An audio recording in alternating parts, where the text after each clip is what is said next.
Hello and welcome to another Ahead of the Curve show. This week I've got my guest Andrew Lazarow on the show with me. Andrew, welcome to the show. Hello, thank you. Thank you so much for having me and for doing this to keep things, going through this time. Absolutely. I think it was the least I could do to try and kind of inspire what's kind of happening and bring some really interesting content and information and have some really fun conversations with a lot of really talented people that are, currently strapped at home or at a home office somewhere around the world. Yes, I'm now trying to figure things out. Yeah, so my wife and I live in Manhattan, and we were there for almost all of it. And then between, the density of living there and apartment life, and we have a dog that we were walking every day. So finally we sort of went, we need a break from this. So we're in the Midwest now. So I'm at my parents' place in Ohio. Oh, what part of Ohio? Cincinnati. Oh, yeah. You know what? I think we had this conversation once before. I lived up in Fairfield for a very short period of time when I first immigrated into the United States. Yeah.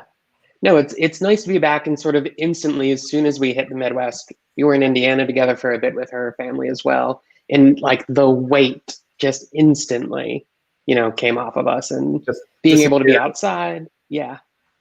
Yeah, I could just imagine what it's like for people that are kind of cooped up in some of those smaller apartments, typical kind of New York, Manhattan little lofts or little, those little compact apartments. It's got to be kind of testing, to say the very least.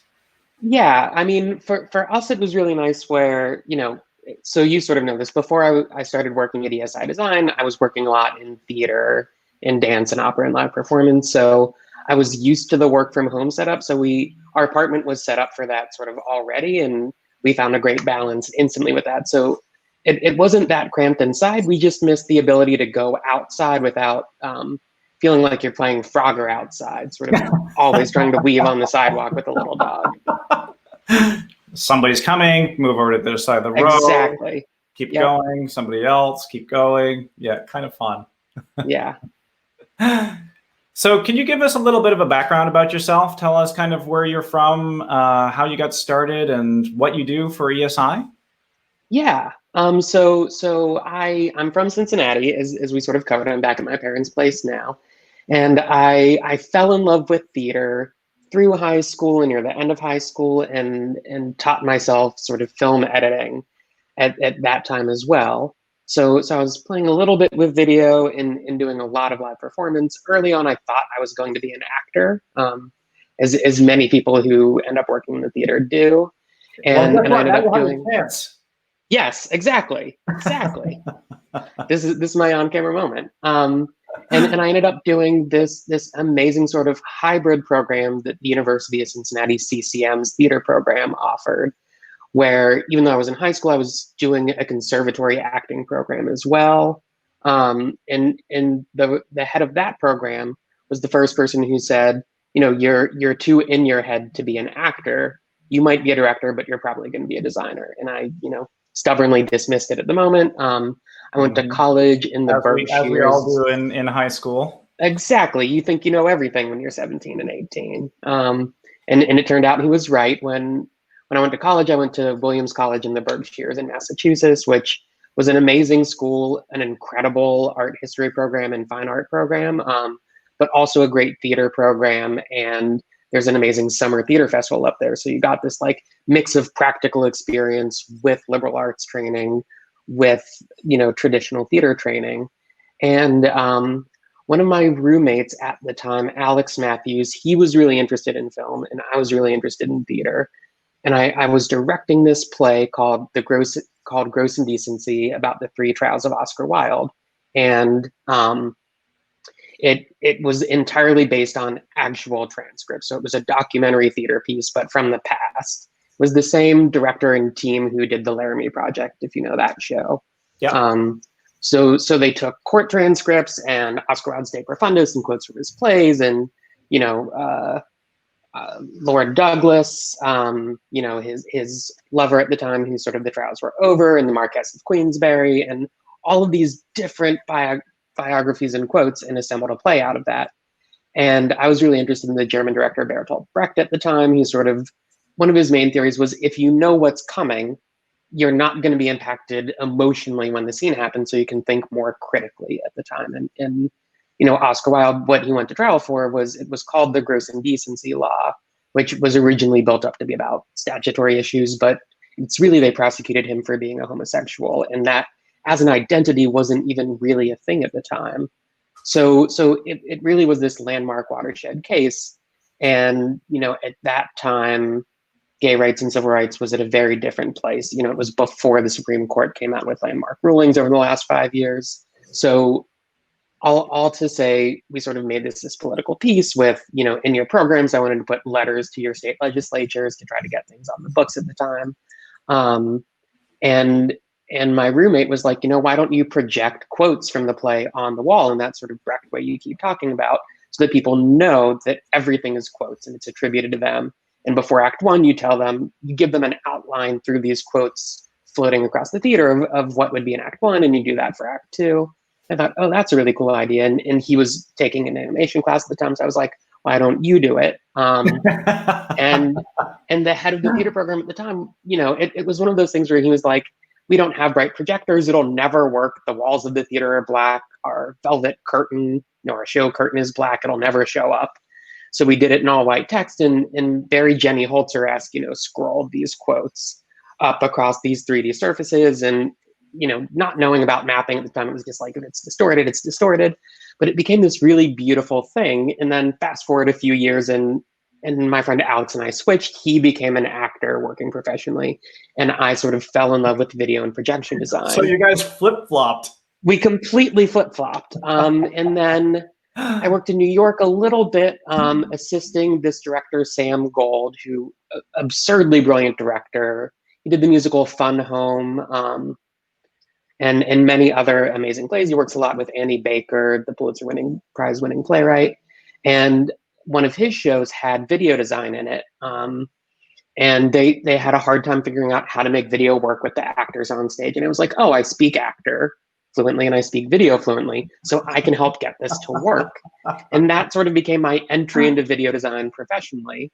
I ended up moving to Seattle for a bit, where I co-founded a theater company, and really, you know, it was like a safe, perfect, artistic, supportive community to figure out how this thing kind of worked. And then the things I wanted to do that needed to be real-time responsive and reactive and interactive. At that point, everyone who I talked to, you know, again, sort of like when I was in college, said, that's not possible, the thing that you're saying. And I was like, no, but like, it's gotta be. And one of my best friends, his name's Monty Taylor, sort of recommended, he was like, you know, if you like figured out how to code a little bit, you could just make the things work. So I went to grad school at NYU at ITP, and figured out, you know, all these different ways of thinking about interactivity and what it is with storytelling and art there. And then I graduated, and ended up working in New York theater, starting off-Broadway. My first off-Broadway shows with this director, Daniel Fish, who, again, like, brilliant storyteller, who every show he comes in figuring out how to tell stories differently, and it's all rooted in what are we trying to evoke at this moment or at this moment. So I learned a lot working with him. I ended up working with Michael Mayer off-Broadway, and then on Broadway, doing a Broadway play and a Broadway musical.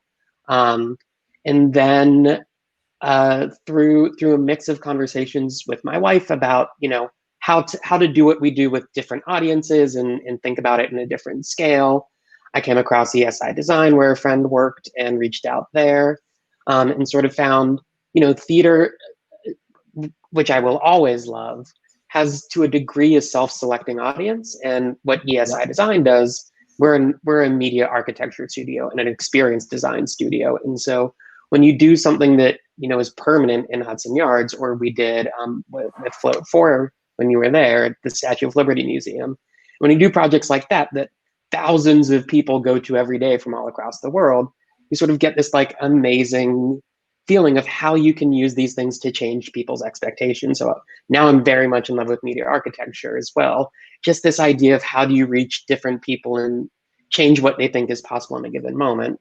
So at ESI, I'm a systems designer and technologist, and then a creative director on certain projects as well. So on some projects, I'm sort of overseeing all of the design choices and what the story we're telling is, and what the visual aesthetic is, and what the approach is.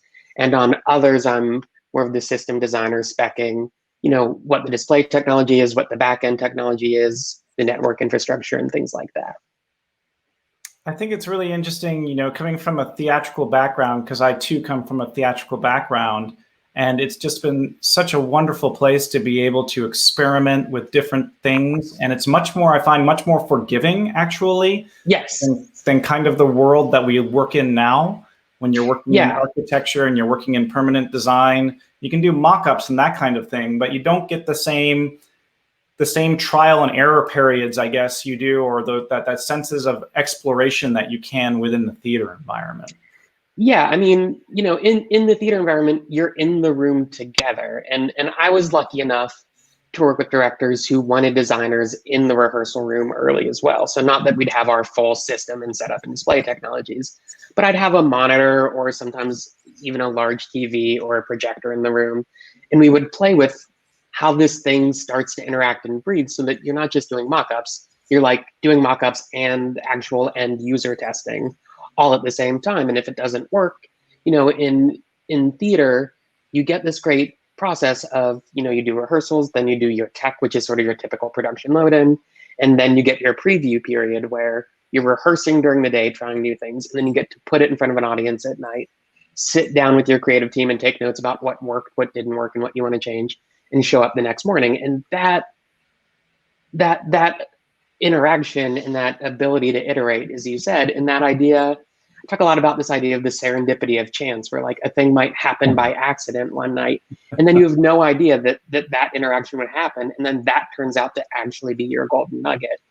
And in theater has, over millennia found its process to optimize that workflow.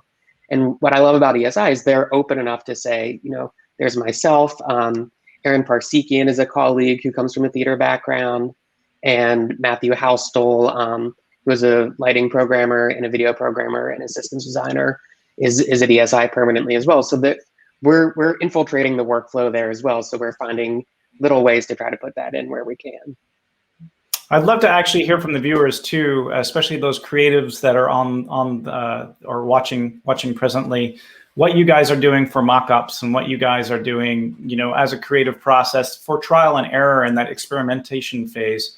It would be really neat to kind of hear some comments from you guys as to what you're doing for mock-ups, whether it's inside of a studio, maybe it's even inside your home, or inside of an open space or a venue space. So it'd be really interesting to hear that. And on that note, what do you guys typically do, Andrew, inside of ESI when it comes to mock-ups and creating these environments and these moments for the installations that you're working on? Yeah, it depends. So when possible, we always like to have mock-ups living in the office with us. And we try to do one-to-one testing and then scaled testing. So Matt Houstel for this project we're working on, and our physical designer Han, they built a small scale model, like in theater, a model box, and took a small Pico projector. And Matt, mapped it exactly. Mapped it, all to, I think he did it in 1/4 inch scale, maybe even 1/8 inch scale, because it was actually quite small. But we learned a lot about flow through the space that way. And at the same time, Han, our physical designer, architect, and Matt, and our creative technologist, Mary, also did a full scale, when you walked in our office with an ultra short throw projector, like an actual 1-to-1 size test as well. So we like to balance the two. When it's possible, we like to host it in our office. That way we can iterate and do rapid changes in real time. One of my first projects was in Times Square, the Barclays headquarters building at 49th and 7th Avenue.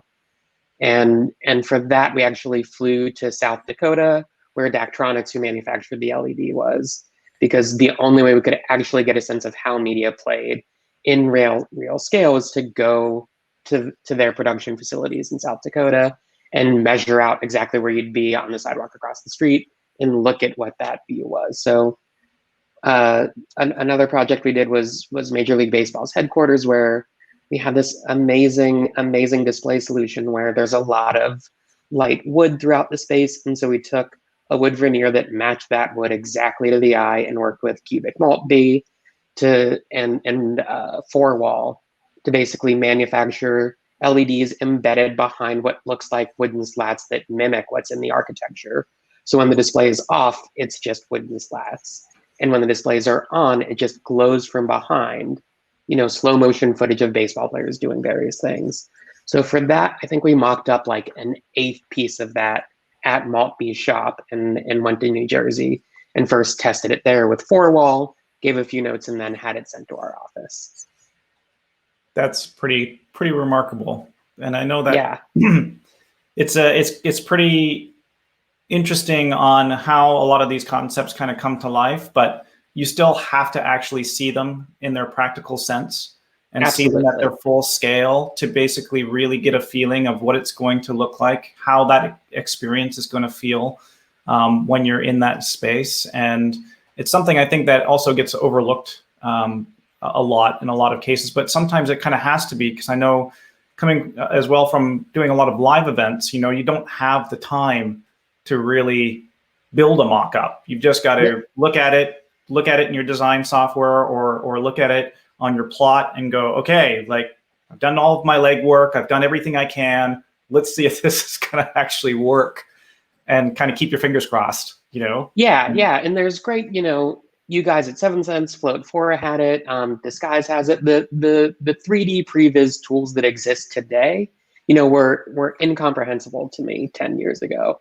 So, the other side of mockups is what previs tools do you have? And what's amazing about where media servers are heading right now is you can do previs with the actual software and system you'll be using in the end, which I think, is incredible, because then your previs actually is accurate to what you'll be doing, and your workflow isn't redundant to build that. And a lot of these platforms now use it in VR. So in the work from home world, you can get as close to a sense of what it would be in, the actual real environment as you can from your laptop or with goggles on. I think the struggle, and the thing I'd love to hear from the audience as well, is with all of those tools, like to what degree is scaling different, or to what, like I've yet to find a VR mock-up where the distance actually feels real to what it's like when I'm there. You know what I mean? And you can't quite simulate crowds and what people are doing as well to take those feelings into effect. That's a good point, actually, to bring up. And I think maybe Chet Miller might be a good person to ask that question to, who's watching. Hey, Chet. But you're absolutely right. I think and you see that as well in a lot of these different virtual events that are happening, in virtual production or virtual concerts that are starting to appear. And I think that relative area of space, especially within a VR environment, kind of gets a little bit out of proportion, and a little bit out of reality, I guess is the best way to put it. Yeah. And in this moment, it's kind of a beautiful thing, because, one of the beautiful things I think is finding ways in this moment for us to feel still present, feel present with other people and feel seen. And the more that you're in your environment, the more that you feel that. And so speaking to other senses beyond the visual, like approximately 25% of how we experience the world is our eyes, but so much of the design world only is thinking about visual design in these moments. In the sound design, and I'm curious to see how it pans out, but the almost Dolby Atmos or spatialized sound, that Apple has said they're releasing in the firmware updates for these headphones and other headphones manufacturers, and how spatialized sound is going to start playing in this moment. I think, it's this thing that has always been a tool we've wanted to play, and we figured it out when we're all in the same room, how to hit spatialized audio or, narrow field beams of audio and things like that. But the spatialized audio in the headphone space that's responding to where you are without me needing to put sensors, optical sensors in some way around me, I think is a really fascinating new space. I think so as well. I absolutely think so. Chet mentioned he's found VR super helpful. Not super helpful. Sorry, not super helpful for me. Previs in the 3D scene and use of images, videos from that, but VR is still a bit too mysterious for directors I work with. They get stuck on that rather than the art I want to talk about. Need a few more years of getting comfortable with it. And yeah, I think that's more of an adaptation kind of thing that's happening today. Yeah, I also want to give a quick shout out to Chet as well. The training videos you've been putting up, or that he's been putting up, if you haven't checked them out. Even if you're not going to be a programmer, just thinking about what new tools are open, I'd say check out his videos. But also that point, so there's this project which, you know, we're still in an early stage of development on this project I've been working on called Ready, Set, Go. And one of the things really is figuring out that previs tool of not just showing what the video or projection design would be in the end, but how that interplays with acting or movement and choreography in real time. And how to visualize that in the rehearsal room and in a 3D previs state is one of the things we've been looking a lot at, and that's sort of the main thing we're trying to solve. And it's still too early to sort of say publicly all of how we're solving that, but I think it is a really interesting question of how do you try to bring together, outside of traditional AR, ways of visualizing things in 3D space, on a screen and in physical space. And as Chet sort of said exactly, I've also found directors, if I'm showing them a 3D previs tool, they get stuck on what that tool is rather than the conversation that you're trying to have, or on the VR, exactly like you said, not representing space completely accurately enough for them to feel like they're in it. And then it almost becomes a rabbit hole of you're sort of problem solving the wrong thing. But for producers in the theater world, those tools are amazing. You know, the various projector studies, you know, from Seven Sense to Disguise to Mapping Matters, whatever tool you use, the ability to say to a producer, this is why I need 5 projectors, or this is why I need 2 projectors, or, you know, if you're going to cut my budget, this is what it impacts and this is what the director wants, is an incredibly great tool on the theater side. And on the you know, media production side for ESI Design, it's an incredibly useful tool, because when you're purchasing the LED for a long-term permanent install, for example, you know, you can set in your features that basically let you say, this is what, you know, 0.9 pixel pitch would look like as best as we can previs, and this is what 1.5 will look like, and this is what 2.5 will look like, and this is why it's worth that investment. Yeah, I mean, it's definitely being utilized, and I mean, that's one of the main reasons why I think pre-visualization tools were built as well in the first place, was to basically show impact to change in design and how things are going to be impacted, but of course, how you're going to be able to put things together and how they're going to look ultimately with all these visualizations in place. And David Perkins actually mentioned, you know, about VR, that the absorption will probably also likely be generational, which I completely agree with, that some folks will be born with it, you know, and it's a kind of a brain exercise on how we wire our brains in being trained to basically be inside of a VR space. Speaking of David, actually, David's going to be my guest on the show next week, and he specializes a lot in visualization and visualization tools. One of which he just released on Unreal Engine called Carbon, which we'll be talking about next week. That's amazing. So thanks for that comment, David. yeah, and you're exactly right. It is a generational thing, and it's what you're used to thing, and it becomes this, like, you know, little dance of, you know, in the theater side, you know, people expect to see a change, you know, instantly. There's this great writer, Nell Benjamin, and Larry O'Keefe. They're married and a writing team together, and through this basically teaching session that my wife put together, they call it the Traveling Masters, and they take accomplished writers from across the industry, all across the United States, to give free workshops. And one of the things they said in this one workshop I sort of crashed was Nell defined talent as, you know, talent is basically the ability to get your first idea out of your head into the world, see where it works and where it doesn't work, and then make that change. You know, see what lands, what doesn't, and adjust or iterate. And the faster that you can condense that time down, that's what she thinks we call talent.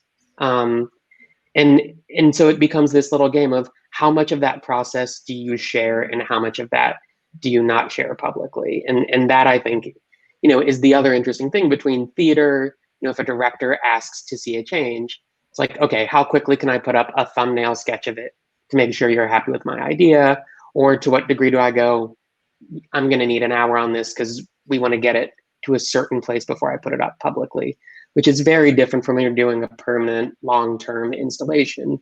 Because if you make a change, you absolutely have to show it through the process to your client to get sign off at that point.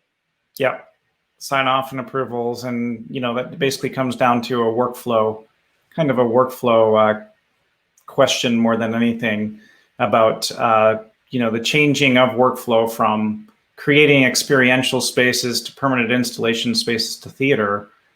They're all kind of have a lot of the same crossover within the way that they work, but very major differences in the way that they are, pushed through or approved. Yeah, like that expectations level setting element of the workflow. There's this amazing structural engineer, Peter Rice, who I've been reading a lot of again recently, who through my wife's extended family we had a connection to as well.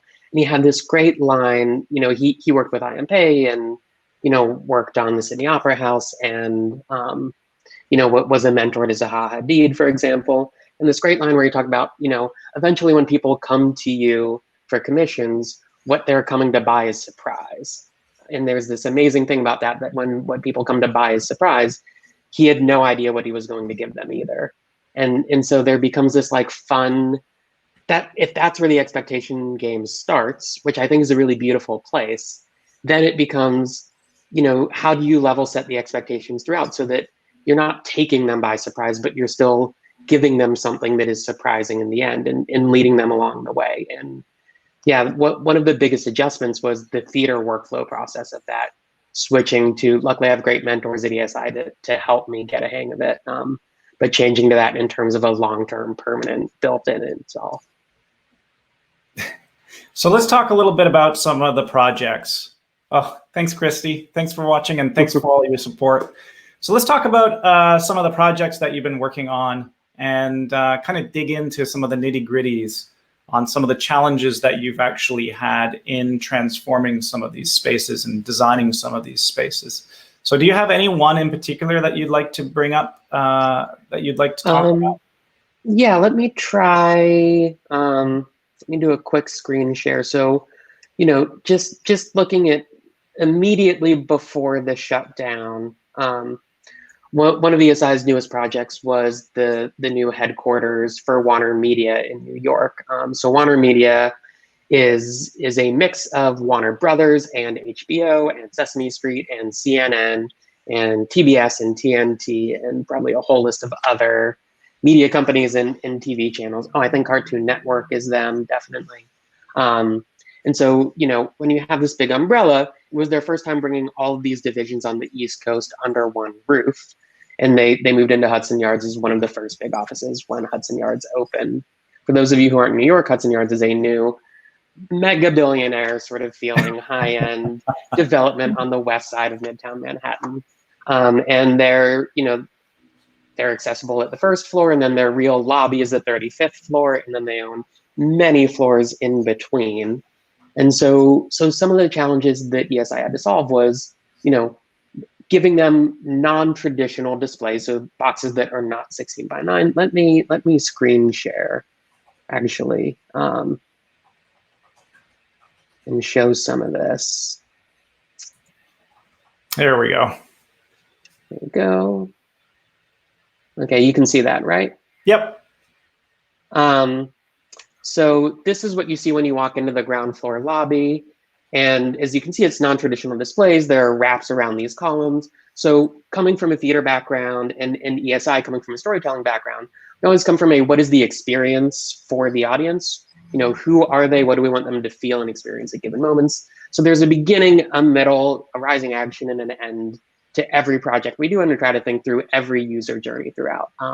So we wanted to pull you in and give them a tool to say, this is what we're working on at this moment. So we opened this project with them, to their employees, at the end of last year. So when The Joker had just came out and Game of Thrones was wrapping up, as you can see there, Winter was definitely coming at the time.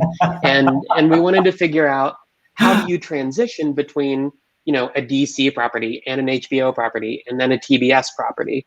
So we ended up calling it the streams. And you can, I think my mouse is going to show up here.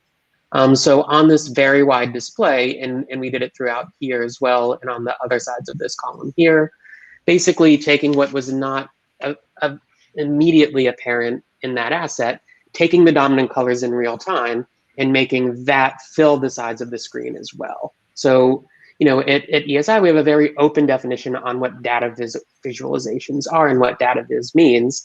And for people who animate and edit video, RGB values, color values, are one of the main data points, right? So that's what we did. And this is what you saw when you got off the elevator on the 35th floor. And then we built this interactive piece. Our software partner on this was Rare Volume.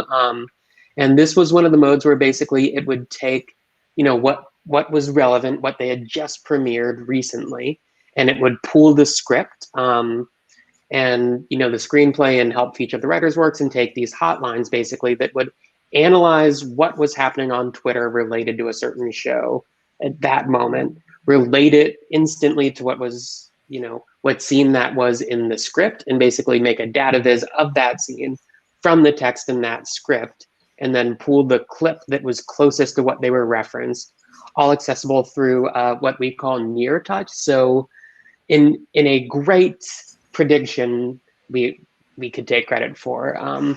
But in that sort of Coca-Cola, we're not that smart, we're not that stupid either, post Coke 2 or New Coke moment. This is not a touch screen LED, this is near touch. So using LiDAR, if you go about an inch away from the screen, it functions as multi-touch. It's all the user interactions you're used to, but you do not need to actually touch the surface. And then this is sort of that like a rotary laser multi-point touch device, kind of like an air scanner? Yeah, so it's a mix of LiDAR sensors and Intel Real Senses above that sort of calibrate together. That's a super creative, really, really beautiful piece. Yeah, this I think is the crowning achievement. We call it the prow, and it's visible. There's a video where you can see what it looks like from the outside as well. But again, with that idea of real-time interactivity, there's this sadly is a touch screen. But you can see over here the touch screen where you can basically pick a TV episode or a branding mode and hear the audio of an episode, and then the same idea of data viz being the RGB or the color values. It will extrapolate or abstract that moment of a TV show in real time in different ways up and across this 3D sculpture that became our own struggle for how to pre-viz. And then as you walk out, you know, here you can see the column wrap again, and you'll see in the video I'll show in a second what that exit is, because we also always think about the exit, not just the entrance.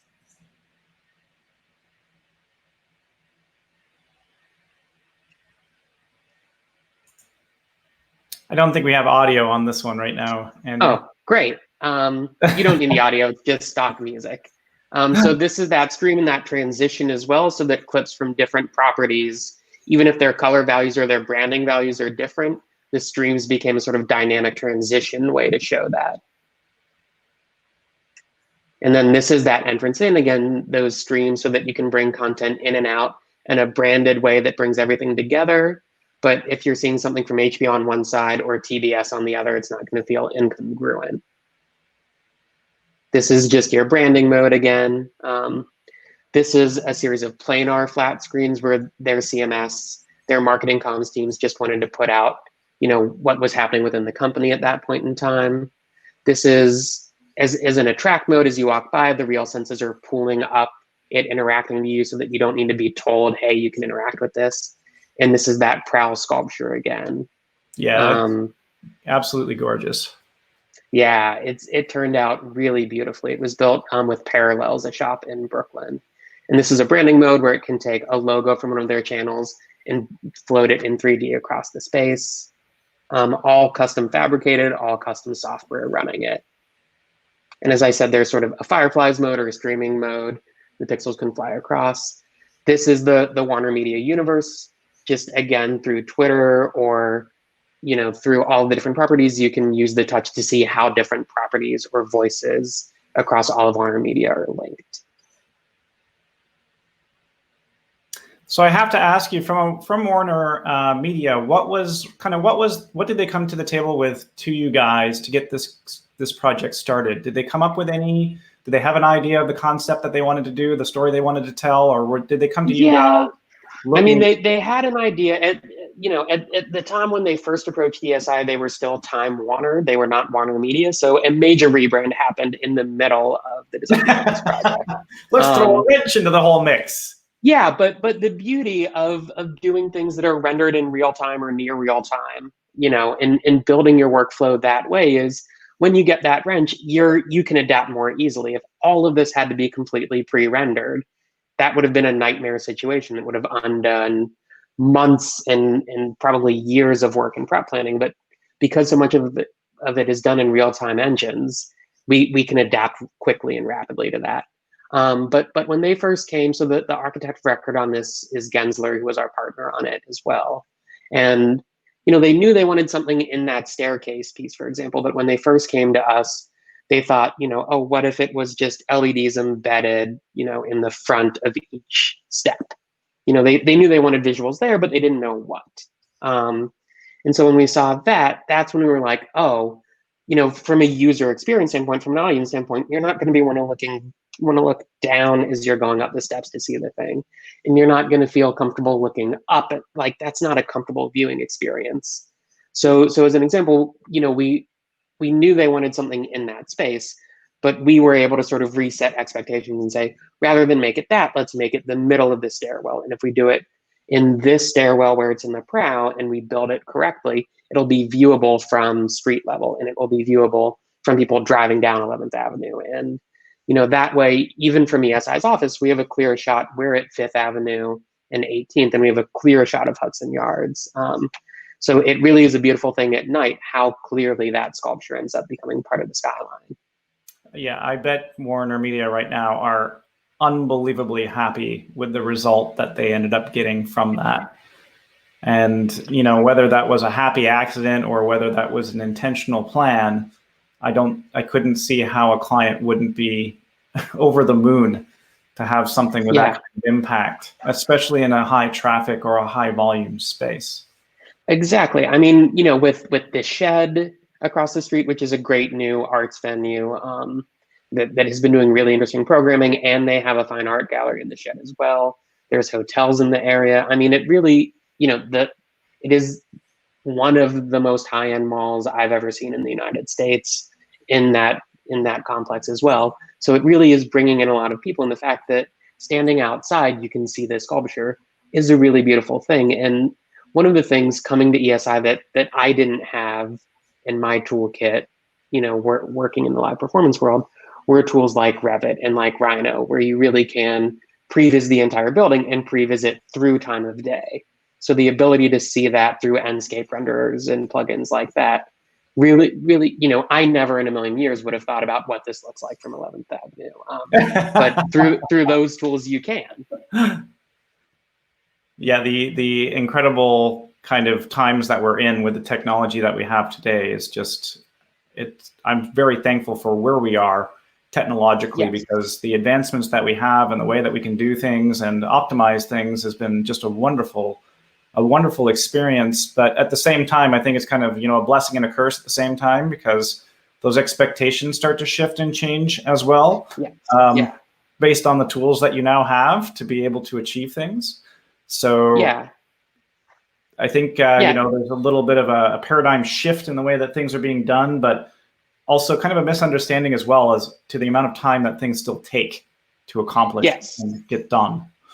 Yeah, that was early in my career. That was one of the struggles where I tried to make a name being someone you called when something didn't work and someone who could work quickly. And Kevin Adams, he was this absurdly brilliant lighting designer. I've worked with him on a few shows with Michael Mayer. He did, I believe he won a Tony for Hedwig and the Angry Inch. He did everything from Hedwig and the Angry Inch to SpongeBob SquarePants the musical, to give a sense of Kevin's work. And he's a brilliant artist and a gruff sort of personality. And one of the pieces of advice he gave to me early on was, you know, be fast, be good, and be really fucking fast. And that's how you make it in this industry. And so I would really optimize my workflow as much as I could in that way, and try to make a name for trying to be as quick and nimble on my feet as I could. You know, both with being fast so that I'm not the bottleneck when we're trying to get something fixed or come up with a new idea, but also to be responsive to what's happening and go, oh my God, someone noticed this thing. That new idea that someone came up with actually needs to change the entire act or this entire, you know, approach to this thing. And again, as David points out, yeah, with real-time rendered, not real-time created, that's the perfect way to think about it. Real-time rendered lets you actually get it up there faster, but you still need the artist's time to actually think about what the new idea is. Yeah. And setting that expectation with clients, whether it's in the theater or the media architecture space, becomes this like nuanced thing where you're still trying to promise we're faster, you know, we're as fast as can be or faster than everybody else, and trust us, we're not wasting your time, we'll get you something quick with. But we need time to give you a good choice, not a first choice. And I think that's sort of, I always go back to that thing Mel Benjamin said of what talent is and how quickly you get that idea out and how fast you can iterate to find the better choice. It's quality versus quantity. Yes. Yeah. So can you give us a little kind of insight as to what one of the most challenging projects you've worked on has been to date? Oh man, I did my last Broadway musical that I worked on most recently. It was a little over 2 years ago now, Head Over Heels on Broadway. And you know, the technical challenge of it was we were blending projectors across many different points of depth. And a lot of the set, so to set up the show quickly, it was a new musical set to music by the band The Go-Go's, you know, so mostly music from the 1980s, based on a play written during Elizabethan England, based on a Greek poem. So ancient Greece with a little bit of Elizabethan to it, with 80s rock music set to it. And it actually all really did come together through, you know, a brilliant book writer and an adaptation team and Michael Mann's direction. It became this beautiful story really about the long history of, you know, the right to demand acceptance for who you are at your core. And in this story, even from ancient Greece, you know, involved, you know, questions around race and questions around, you know, non-binary gender representation and things like that. So it really was this incredibly beautiful piece to work on. But the challenge was we were trying to represent old theater techniques with new theatrical tools. So traditional scenic painting on drop cloths made up a lot of the scenic elements, which then a lot of what we did was using video as hyper precise lighting to trick the eye almost in a trompe-l'oeil or optical illusion way. So if you walked out of the show thinking there was no video or only one song with video, I did my job really well, because video was on. Yeah, it was on through the entire performance except for literally 45 seconds, but meant to feel like it wasn't video. So it meant we had to like super specifically down to the millimeter projection map to things that were hand painted. So there was no previs that we could prep with, right? There was no accurate Photoshop file or, you know, template we could work on. It was hand painted. No 3D model. Exactly, yeah. So we had to document it when it was hung in the space. And we couldn't do it before that. Add to that that it was all fabric, so it would billow in the wind once you have a cast of 15 dancers doing fast choreography. There was no way to lock it in space. So you had to basically figure out how to do real-time projection blending on something that was not sturdy, on something that you couldn't have a template for. And needless to say, NDI tools and earth magnets to root it into the floor when it came in was the best way that we could solve that. But that was the most difficult project, especially because it was all about, you know, how one of the theses of the show emotionally was it's hard to see people for who they really are, or how you struggle when you're not seen for who you are. So that meant on the design side, we really had to make things not look like as they were at the beginning. It's such a detailed level that you couldn't tell what we were doing. And we were using the most cutting edge tools we could at the time, and video over IP with NDI became essential to doing this. But, at the end of the day, it was working with fabric and using binoculars and earth magnets to click it into place that solved it. Yeah, that sounds fun. Yeah. Thank God for dynamic blending tools. How long ago Exactly. was that? Curiosity. How long? That was 2 years ago. 2 years ago. So it was before, I think one show on Broadway, Chet is, if he's still watching, can probably keep me accurate. I think that Frozen had already opened. He's a technical fact checker, by the way. Exactly.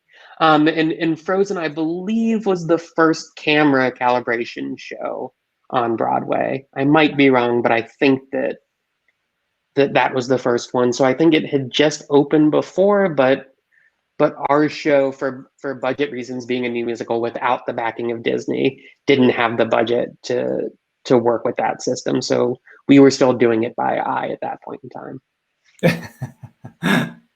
So Chet mentioned that they abandoned it during tech, actually. Yeah. So I guess it would have been the first show. Yeah, it was the first show to try it, I guess we can say. And I think that roots us back to what we were talking about earlier about just the liberty of trial and error inside of the theater, which is an absolutely wonderful thing. Yeah, and because you're doing rentals, and if you build a long, relationship with your rental house, you can basically rent a piece of technology, and if it doesn't work, send it back. You don't have the same commitment of something that's spec'd and purchased through an integrator and installed in a permanent setup. We couldn't at Warner Media or at Barclays or at MLB's headquarters, suddenly go, oh, we spec'd the wrong LED. Can we swap this out for, we spec'd 1.5. Can we swap this out for 0.9? Or, Panasonic, I know we bought your 20K lumen projector, but, we really get the 50. 50. Exactly. Well, Andrew, I wanted to thank you for coming on with me today. For those of you viewing, we're going to go into more of a Q&A period, so I definitely encourage you to stick around. But for those of you who want to get a little more info on Andrew, you can check out www.esidesign.com. And Andrew, do you have any personal information you wanted to share in order for viewers to get in touch with you? Yeah, if you go Andrew Lazarow, I think it's just andrewlazarow.com. I'm bad at promoting myself. I'm really good at promoting ESI. I'm really good at promoting my wife's nonprofit, the Dramatists Guild Foundation. I'm really good at promoting the work my family does, but myself, I'm not great. But it's andrewlazarow.com. Shows my theatrical and freelance work.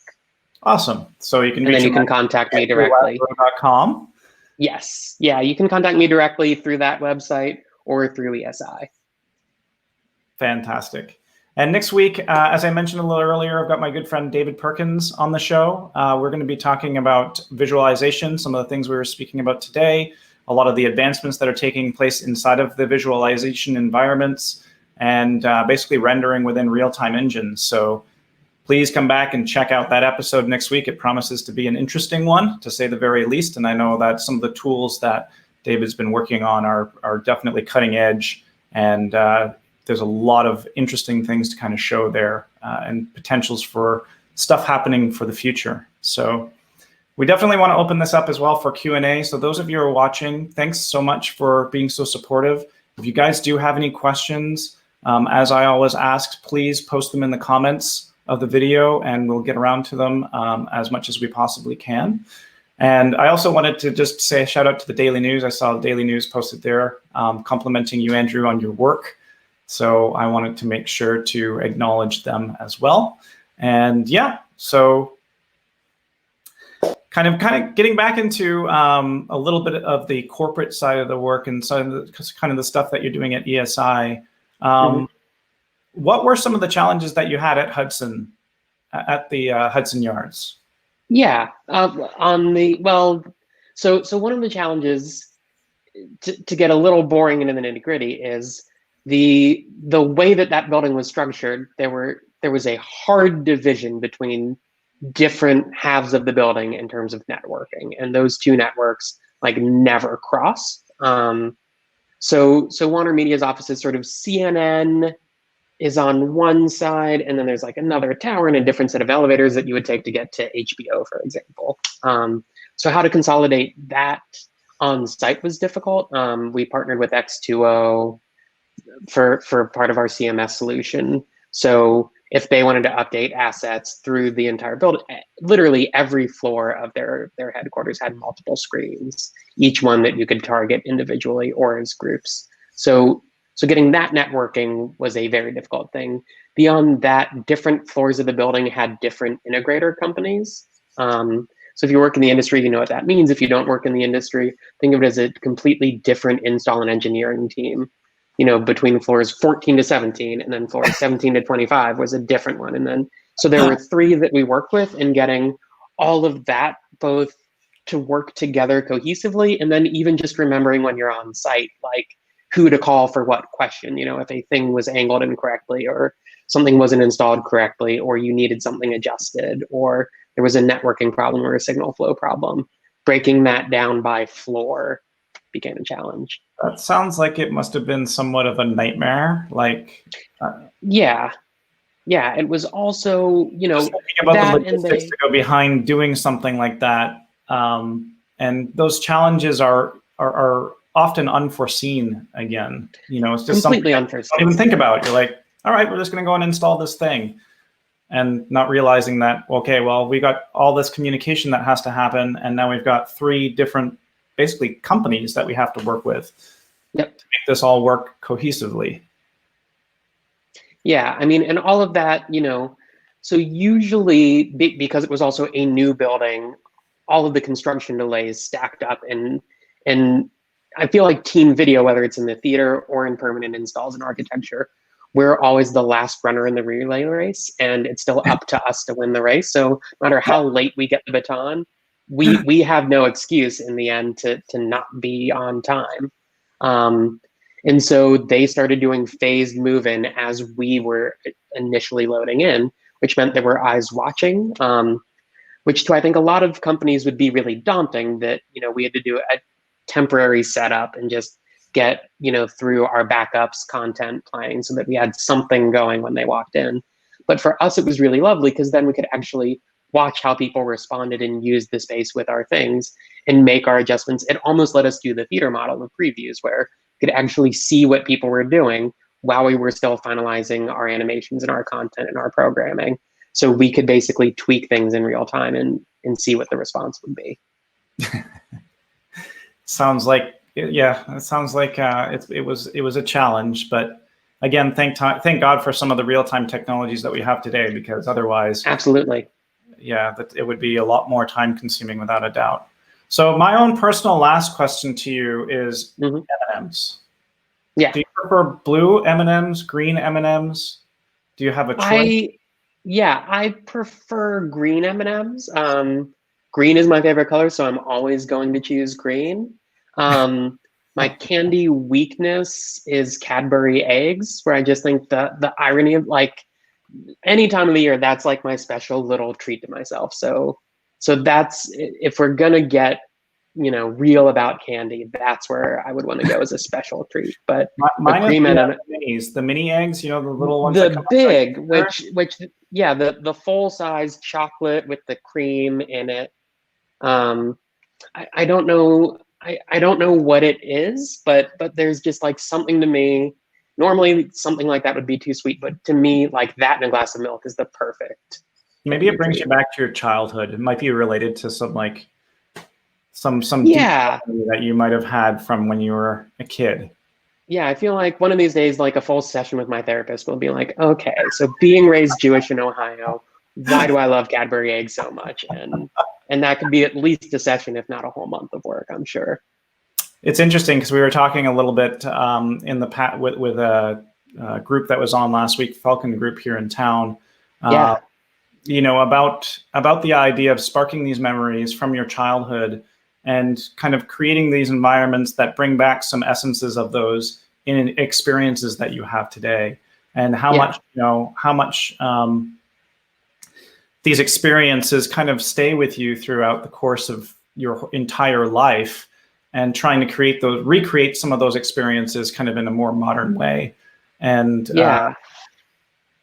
I always find it's interesting that we can just so simply go to something like candy and be able to relate. Yeah, I remember how that tasted, and I remember, Exactly. big league chew and having these huge cheeks full of bubble gum chewing away when I was in school, and those little memories. So, Andrew, that element. Oh, sorry. Go ahead. No, go ahead. I was just going to say that element. I think and you spoke about it so perfectly last week with Falcon Group. That element of how do you put yourselves in your design work as well. Whether it's corporate, whether it's theater, whether it's a museum. Like I believe that it is absolutely essential to always put those little sharing little bits of yourself in all of your things, because that's what makes it real and authentic, and what makes it distinguished from anybody else doing it is who you are. And I think finding those things and those little details that you put in that only you or your closest friends would ever begin to pinpoint as being personal to you, but we all feel that authenticity. And even if you don't recognize that thing means that to that person, you feel that it is personal and intimate and revealing, and that, I think, is what we all connect to. And I think that is a wonderful takeaway for everybody that's on the tail end of the show here. Be who you are. Don't worry about anything else. Put your own little touches into things, and be proud of what you do, because the work that goes out is unique to us all. We don't want the same thing over and over again, and it all comes out of who you are as a person and who you are as a soul. So, Andrew, thanks again so much for being on the show today. I really appreciate your time. Thanks to all the viewers who have come and joined us for the show today. Without your viewership and without your support, I mean, as far as a show goes, I probably wouldn't be here, but it's been an amazing journey so far. And please tune in next week again to join us with my good friend David. And as I say every week, everyone, stay ahead of the curve. Thanks for watching.